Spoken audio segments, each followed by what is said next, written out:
координациялық баспалдақ немесе бұл баспалдақты жылдамдықты арттыруға арналған баспалдақ деп айтса да болады. Бұндай баспалдақты спорттық жабдықтар сататын дүкендерден немесе ойыншықтар сататын дүкендерден сатып алуға болады. Не болмаса, қолдан жасауға болады.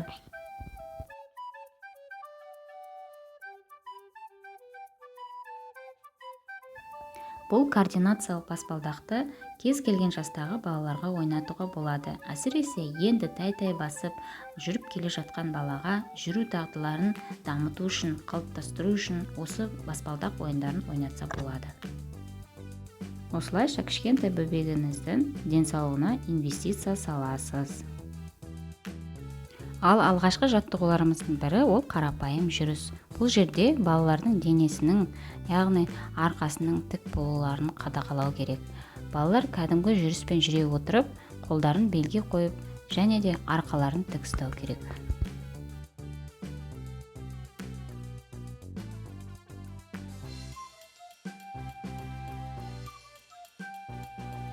Ал 4-5 жастағы балаларға, яғни ересек топтағы балаларға жаттығуды қиындата түсеміз. Бұл жерде балалардың секіру дағдыларын дамытамыз.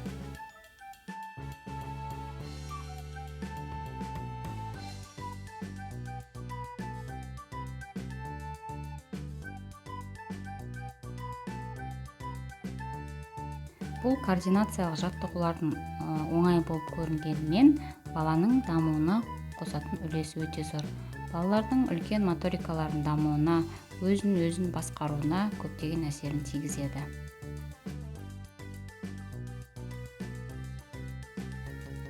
Және осындай координациялық жаттығуларды ойындарға алмастырып ойнатса да болады. Бұл жерде кеңістікті бағдарлауға ойнатса болады. Оңға, солға, кәнекей оңға жүреміз, солға жүреміз деу арқылы балалардың кеңістіктерін бағдарлауға үйретуге болады.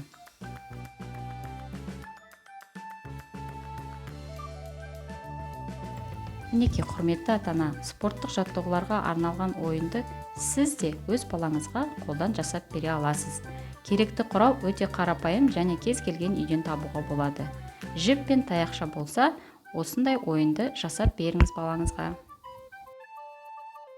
Егер сізге осы видео ұнаған болса, лайк басып комментарий қалдыра кетіңіз және достарыңызбен бөлісе отырыңыздар.